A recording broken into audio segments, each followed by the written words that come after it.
RV owners, can we do something good? I don't want you to buy anything. There's no link here. There's none of that.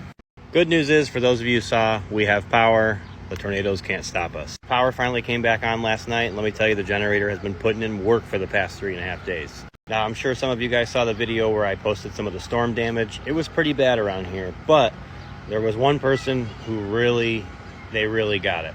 The neighbors out behind me were absolutely wrecked, to say the least. They had a tree go through the bedroom. They had a tree go through the living room. They had a tree go through the house behind right here. Now, of course, the house is going to get fixed eventually. That's what insurance is for, right?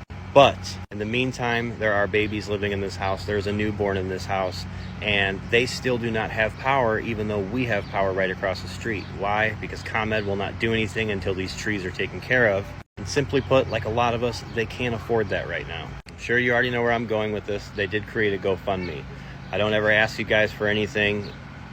If you don't want to buy anything from my links, that's fine. But if any of you, $1, $5, anything helps to get them back on their feet. I'm trying to be a good neighbor, good person, and utilize my following for some kind of good for a change.